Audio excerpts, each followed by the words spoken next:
Assalamualaikum Ustadz. Waalaikumsalam warahmatullahi wabarakatuh. Oke, gimana kabarnya Ustadz untuk hari ini? Alhamdulillah sangat sehat, sangat Alhamdulillah. baik. Baik Ustadz, untuk malam ini kita akan melanjutkan pada bagian yang mana Ustadz? Pada malam hari ini kita akan membahas tentang penentuan julukan kepada Nabi untuk menghalau dakwah. Baik dulur Victor, mari kita simak kajian pada malam hari ini. Monggo Ustadz dipersilahkan. Baik, Assalamualaikum warahmatullahi wabarakatuh. Waalaikumsalam warahmatullahi wabarakatuh. Dulur-dulur Victor dimanapun Anda berada, Mas Barir, dan ini ada yang menemani yaitu Mas Lasto. Ini diperkenalkan, ini namanya Mas Lasto.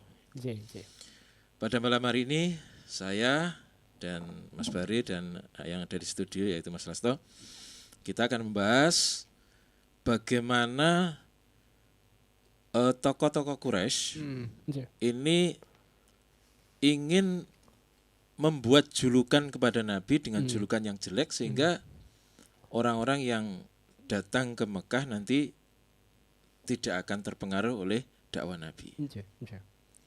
Jadi setelah keislaman daripada paman Nabi yang dijuluki dengan Asadullah wa Asadur Rasul, yaitu Hamzah bin Abdul Muthalib, ini tokoh-tokoh Quraisy ini semakin gelisah, Mas Barir. Jadi mereka sangat mengkhawatirkan dakwah Nabi ini akan semakin leluasa dan orang-orang yang mengikuti agama Islam akan semakin banyak. Nah, untuk mengantisipasi itu,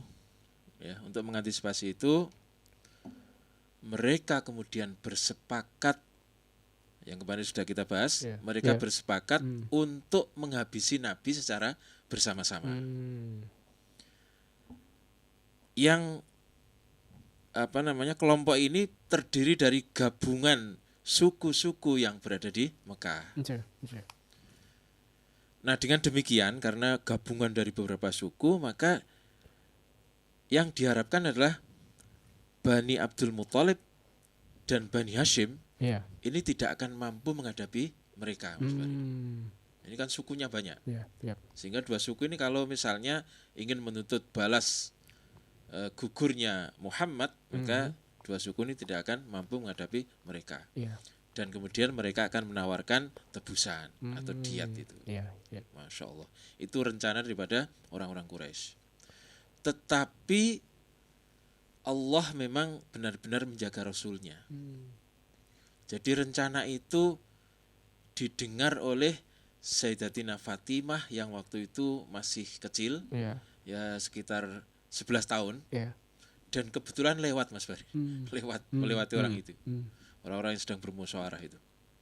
Sedangkan mereka ini tidak begitu mempedulikan kedatangan Fatimah ini, karena dianggap anak kecil, tidak mungkin berpengaruh apa-apa gitu. Masya Allah. Tetapi Fatimah kemudian pulang dan menyampaikan kepada sang ibu atau bundanya, yaitu Sayyidatina Khadijah binti Khuwailid. Dan kemudian diteruskan kepada Nabi Muhammad sallallahu alaihi wasallam. Nah, mendengar rencana itu kemudian beliau ambil air wudu, kemudian keluar menuju ke Masjidil Haram.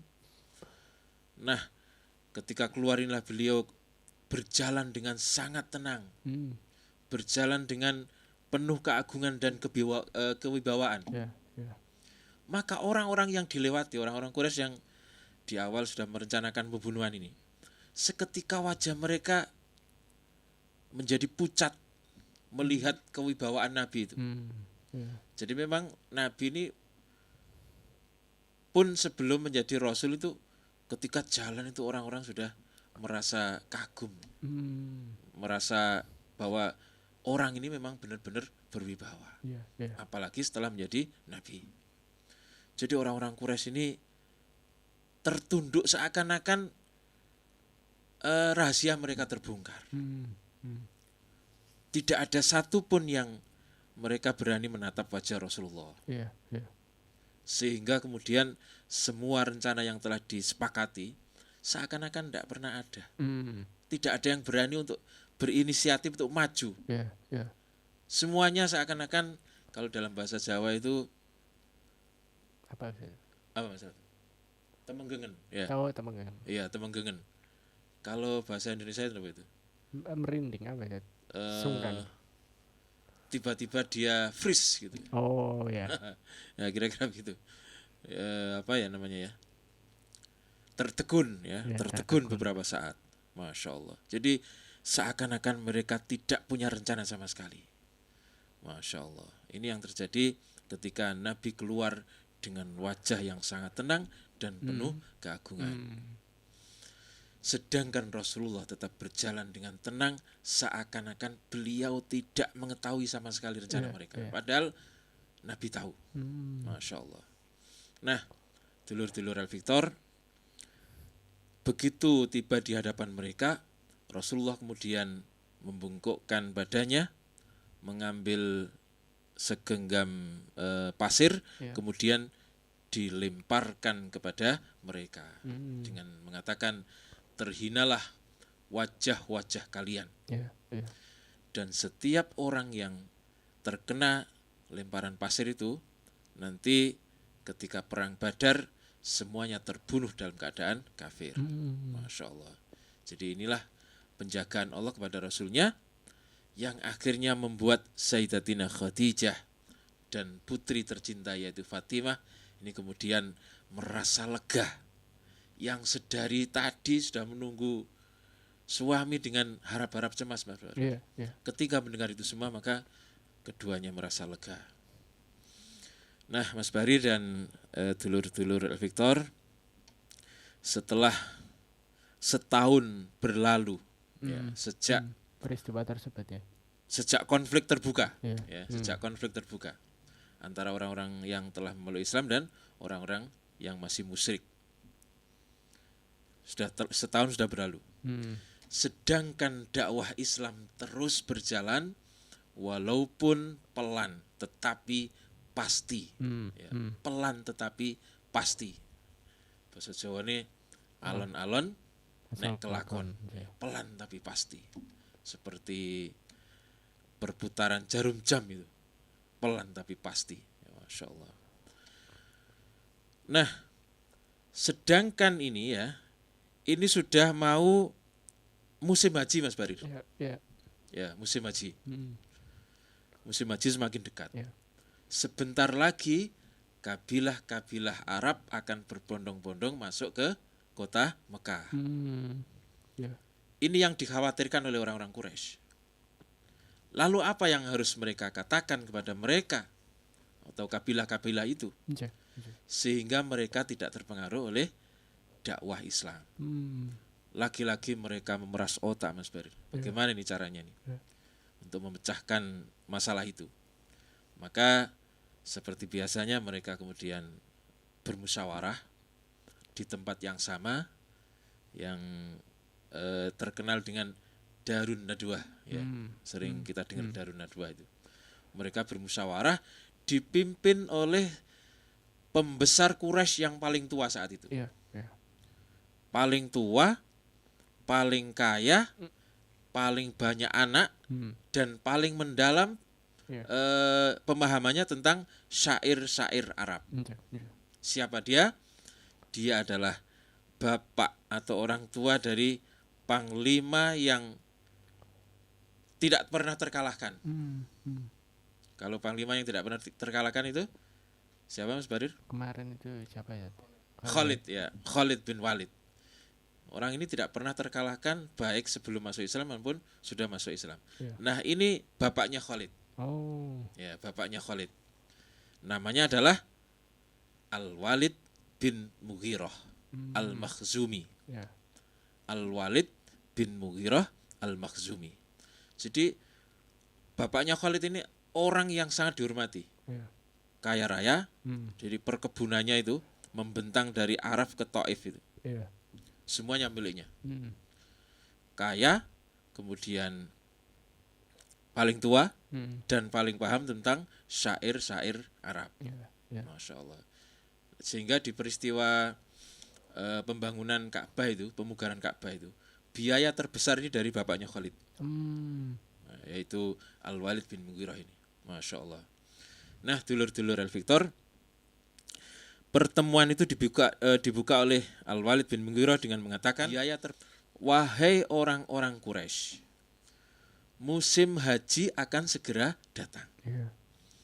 Orang-orang Arab akan berdatangan ke Mekah, dan mereka langsung maupun tidak langsung akan mendengar kabar tentang Muhammad, atau kabar tentang apa yang disampaikan oleh Muhammad.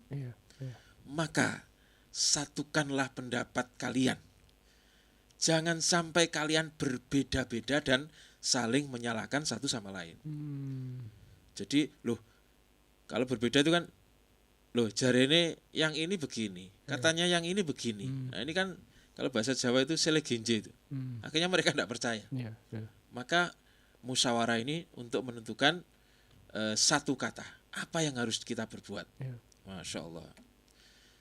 Nah, dulur-dulur Victor, tokoh-tokoh lainnya kemudian ini menjawab, engkaulah orang yang paling tahu persoalan ini, maka sampaikanlah pendapatmu sehingga kami bisa menyebut Muhammad seperti apa yang engkau inginkan. Lalu Al-Walid ini mengatakan, tetapi saya ingin mendengarkan pendapat kalian terlebih dahulu. Saya tidak mau memonopoli pendapat saya. Masya Allah. Nah, dulur Victor, setiap orang kemudian mengutarakan pendapatnya masing-masing tentang sifat apa yang akan dilekatkan kepada diri Muhammad ketika ada orang yang masuk dari luar Mekah. Lalu sebagian mengatakan, kita sebut saja Muhammad itu sebagai dukun atau peramal, sehingga mereka kemudian menjauhinya. Lalu Al-Walid menjawab, Muhammad itu bukan dukun atau peramal. Ya, Muhammad itu bukan dukun atau peramal. Masya Allah, ini bantahan daripada Al-Walid. Jadi Al-Walid ini sebenarnya paham. Al-Quran pun paham sebenarnya. Itu dari mana itu paham.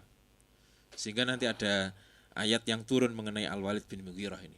Masya Allah. Muhammad bukan dukun atau peramal. Ia tidak pernah qomat kamit. Jadi mulutnya gak pernah qomat kamit. Atau baca mantra apa itu tidak pernah. Tidak pernah kita jumpai Muhammad itu mulutnya qomat kamit. Lalu yang lain mengatakan, kalau begitu kita sebut saja dia sebagai orang gila. Lalu Al-Walid mengatakan lagi, tidak, dia tidak gila.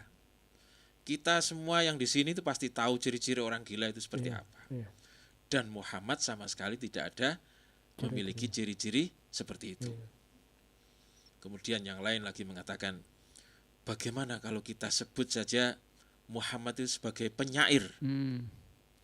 Lagi-lagi Al-Walid mengatakan, kita tahu seluruh bentuk syair dan jenis-jenisnya. Saya paham betul syair-syair yang berada di Arab ini, semua jenis syair saya paham. Kita juga telah mendengar kalimat-kalimat dari Muhammad itu, dan itu bukan syair. Bukan syair itu. Kata-kata itu memiliki kemerduan dan keindahan tersendiri. Ia tinggi dan tak tertandingi. Masya Allah.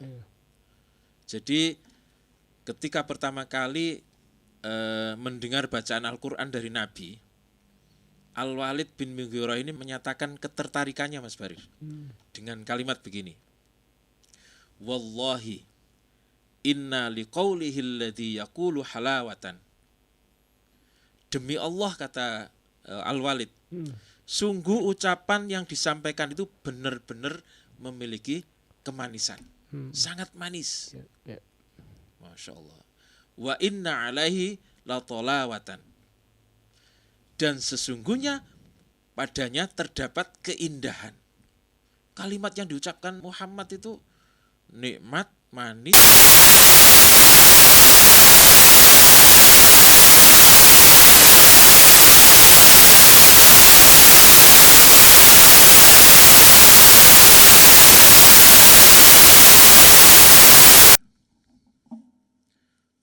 mughnikun asfaluhu, bawahnya subur. Masya Allah. Wa innahu la ya'lu wa la yu'la alaih. Dan sungguh pasti mengungguli segala perkataan dan tidak ada yang dapat mengunggulinya. Ini sering kita dengar kalimat ya'lu wa la yu'la alaih. Itu sering kita dengar. Jadi Islam itu tinggi dan tidak ada yang tidak ada yang lebih tinggi daripada selain Islam. Wa innahu la ya'lu wa la yu'la alaih. Dan sungguh ia pasti mengungguli segala perkataan dan tidak ada yang dapat mengunggulinya. Wa innahu la yahtimu ma tahtahu. Wa innahu, dan sesungguhnya akan menghancurkan apapun yang berada di bawahnya. Wa innahu la yahtimu ma tahtahu. Dan sungguh ia akan menghancurkan apapun yang berada di bawahnya. Maksudnya kalimat Al-Quran ini akan menghancurkan perkataan yang hanya sekedar buatan manusia. Masya Allah. Jadi ini pengakuan daripada Al-Walid bin Mughirah tentang Al-Quran, Mas Barir. Nah, selain kalimat ini ada kalimat yang lebih pendek yang pernah diucapkan Walid itu. Kalau di bahasa Indonesia adalah yang di bawah Muhammad itu bagaikan pohon yang menjulang tinggi. Jadi apa ini namanya? Batangnya ini menjulang tinggi ke atas, sedangkan akarnya ini menghunjam jauh ke dalam bumi. Tidak bisa dibantah, tak terbantahkan. Nah, itu pengakuan Al-Walid bin Mughirah. Tetapi Abu Jahal khawatir itu pengakuan itu akan mempengaruhi orang-orang Quraisy, Mas Barir. Sehingga kemudian Abu Jahal yang masih keponakannya lalu mendatangi Al-Walid bin Mughirah dan mendesaknya agar menyampaikan pernyataan yang dapat menjatuhkan Nabi kita Muhammad Sallallahu Alaihi Wasallam dengan rayuan-rayuan. Wahai paman, kalau sampean butuh harta maka teman-teman kami akan mengumpulkan harta untukmu. Dan kebetulan Al-Walid bin Mughirah ini memang senang harta, kaya dia, Masya Allah. Nah, setelah berpikir tentang apa yang diucapkan oleh Abu Jahal yang keponakan sendiri ini, kemudian Al-Walid mengatakan inna hadza illa sihru yu'sar. Yang kalimat ini kemudian nanti akan menjadi kalimat di dalam Al-Quran. Ini hanyalah syair yang dipelajari dari orang-orang terdahulu. Ini pengingkaran, Mas Barir, karena dipengaruhi oleh Abu Jahal atau keponakannya sendiri itu. Jadi, wahai paman, kalau sampean ngomong begitu, ya nanti orang-orang Quraisy akan terpengaruh dan akan banyak yang ikut Muhammad. Coba sampaikan pernyataan yang membuat Muhammad itu jatuh. Maka kemudian diucapkan itu. Inna hadza illa sihru yu'sar. Bahwa sesungguhnya yang dibawa Muhammad itu hanyalah sihir yang dipelajari dari orang-orang terdahulu. Nah, dulur-dulur El Victor, setelah terjadi kebuntuan, mau disebut apa Muhammad ini ketika harus menyampaikan kepada orang-orang yang datang ke Mekah itu. Jadi mereka hampir kehabisan akal. Kira-kira apa yang akan disematkan kepada Nabi itu. Lalu apa yang harus kita lakukan kepada kabilah-kabilah yang datang ke Mekah, kata mereka. Jadi mereka balik bertanya kepada Al-Walid bin Mughirah. Lalu apa yang harus kita katakan kepada kabilah-kabilah yang akan datang ke Mekah? Nah, setelah merenung beberapa saat, kemudian Al-Walid ini teringat dengan ucapan yang pernah disampaikan kepada keponakannya yaitu Abu Jahal. Lalu dia mengatakan, sebaiknya kita sebut dia sebagai penyihir. Apa tanda-tandanya atau data-data yang memperkuat kalimat ini apa? Muhammad sebagai penyihir ini. Dengan sihirnya, ia memisahkan antara anak dari orang tuanya. Kemudian seorang laki-laki dari saudaranya. Kemudian seorang suami dari istrinya. Dan seorang laki-laki dari keluarganya. Nah, ini faktanya begitu, Mas Bari. Memang ketika ada orang masuk Islam itu kemudian akhirnya berpisah dengan keluarganya. istrinya, adiknya dan lain-lain. Tetapi yang perlu kita pertanyakan adalah apakah yang disampaikan Al-Walid ini nyata? Yeah. Nyata kan ya? Yeah. Ya, jawabannya nyata memang. Tetapi apakah sebuah kebenaran? Belum tentu. Nah, belum tentu. Dan ini kita yakin bahwa itu tidak benar. Kalau dalam istilah sekarang disebut dengan ilmu cocokologi. Ya. Cocokologi. Cocok-cocokan kan? Ya, sebagaimana orang-orang terdahulu ketika mereka melihat gerhana, betul. Itu kemudian mereka menabuh apa aja yang bisa dipukul, yang bunyi-bunyian ya. Supaya apa? Supaya tidak dimakan betorokolo katanya. Ya. Tetapi kemudian memang nyata ya, setelah mereka mukul-mukul akhirnya nggak jadi dimakan itu. Ya. Muncul lagi bulannya. Tetapi pertanyaannya adalah apakah itu masuk akal atau apakah itu ada hubungannya? Kan gitu. Jadi faktanya begitu, tetapi apakah itu kebenaran? Jawabannya tentu tidak. Ya karena memang gerhananya sudah selesai. Akhirnya bulannya muncul lagi. Jadi walaupun mereka tidak memukul tetabuhan, ya bulan itu tetap akan muncul lagi. Betul. Kan begitu. Nah, dulur-dulur Victor, semua bangsawan Quraisy kemudian setuju dengan pendapat Al-Walid bin Mughirah ini. Kemudian mereka membentuk kelompok-kelompok kecil yang nantinya akan ditempatkan di jalan-jalan menuju ke Mekah untuk mencegat para kafilah itu, mencegat rombongan-rombongan yang dari luar Mekah. Di saat musim haji itu, tugas mereka adalah memberi peringatan kepada orang-orang yang memasuki Mekah supaya tidak mendengarkan Muhammad.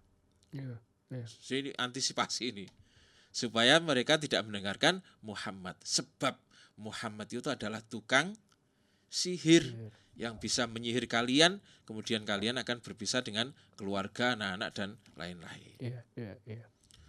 Nah, dulur-dulur Victor, apa yang dilakukan oleh Al-Walid bin Mughirah itu kemudian diabadikan di dalam Al-Quran, surat Al-Mudaththir ayat 11 sampai 27. Rotok panjang nih ayatnya. Karena 11 sampai 27. Dzarni wa man khalaqtu wahida. Biarkan aku yang bertindak, kata Allah, terhadap orang yang aku sendiri telah menciptakannya. Ini maksudnya siapa, Mas Farid? Al-Walid ya maksudnya. Al-Walid bin Mughirah. Jadi Allah mengatakan, Dzarni wa man khalaqtu wahida. Biarkan aku yang bertindak terhadap orang yang aku sendiri telah menciptakannya. Ini maksudnya adalah Al-Walid bin Mughirah. Wa ja'altu lahu malam mamduda. Dan aku berikan baginya kekayaan yang melimpah. Memang Walid bin Mughirah ini kekayaannya luar biasa. Tetapi kalau dari kekayaan berdagang, aset, ini masih di bawah Sayyidatina Khadijah. Wa banina syuhuda, dan anak-anak yang selalu bersamanya. Jadi Al-Walid itu usianya sudah sepuh, anaknya banyak, ini pasti akan membelanya kalau ada sesuatu, anaknya banyak, kemudian kaya raya. Jadi ngumpul di situ, semua kemuliaan ngumpul di situ. Wa banina syuhuda, dan anak-anak yang selalu bersamanya. Wa mahattu lahu tamhida, dan aku berikan baginya kelapangan hidup seluas-luasnya. Pengen apa saja bisa keturutan. Ya karena memang kaya. Jadi pengen apa saja bisa keturutan. Thumma yatma'u an azid. Kemudian dia ingin sekali agar aku menambahnya. Kalla innahu kana li ayatina anidha. Tetapi tidak bisa. Sesungguhnya dia telah menantang ayat-ayat kami, yaitu Al-Quran.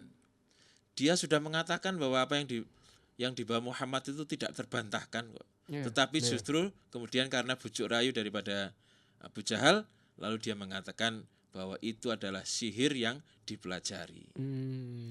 Saurhiquhu sa'uda. aku akan membebaninya dengan pendakian yang meletihkan. Innahu fakkara wa qaddar. Sesungguhnya dia telah memikirkan dan menetapkan apa yang ditetapkannya. Jadi ketika disuruh membuat pernyataan oleh keponakannya yaitu Abu Jahal, ini Al-Walid ini kan mikir, apa ya kira-kira? Apa yang kira-kira bisa merendahkan Muhammad? Padahal sebelumnya dia mengatakan bahwa yang dibawa Muhammad itu tidak terbantahkan. Tetapi ketika diminta membuat pernyataan, dia tetap membuat pernyataan. Padahal dia tahu bahwa itu bukan dari manusia. Yaitu sesungguhnya itu hanyalah sihir yang dipelajari. Fakutila kaifa qaddar. Maka celakalah dia. Bagaimana dia menetapkan. Karena penetapan itu maka kemudian dia nanti akan celaka.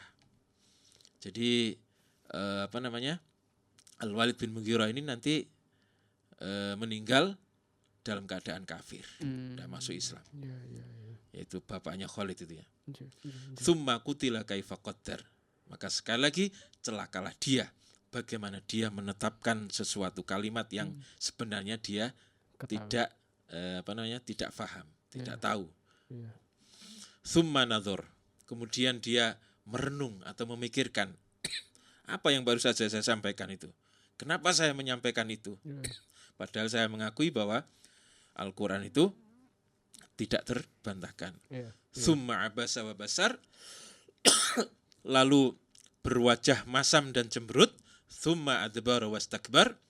Kemudian dia berpaling dari kebenaran yang sudah dalam hatinya itu dan menyombongkan diri dengan mengatakan itu hanyalah apa tadi? Itu hanyalah sihir yang dipelajari.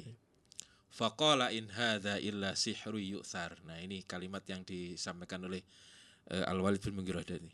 Dia berkata bahwa Al-Qur'an itu hanyalah sihir yang dipelajari orang-orang terdahulu. In hadza illa qaulul bashar, dan ini hanyalah perkataan manusia. Kata Al-Walid. Sauslihi saqar. Maka kelak aku akan memasukkan ke dalam neraka Sakor. Wa ma adraka ma Sakor. Dan tahukah kamu neraka Sakor itu seperti apa? Nah, ini ayat yang turun mengenai atau tentang sikap atau perlakuan Al-Walid bin Mughirah terhadap kebenaran yang sebenarnya dia sudah mengakuinya. Baik. Nah, kabar persekongkolan para bangsawan Quraisy ini sampailah ke telinga Abu Thalib, paman Nabi. Lalu apa yang akan dilakukan oleh Abu Thalib dalam menghadapi persenggolan mereka akan kita bahas pada pertemuan yang akan datang.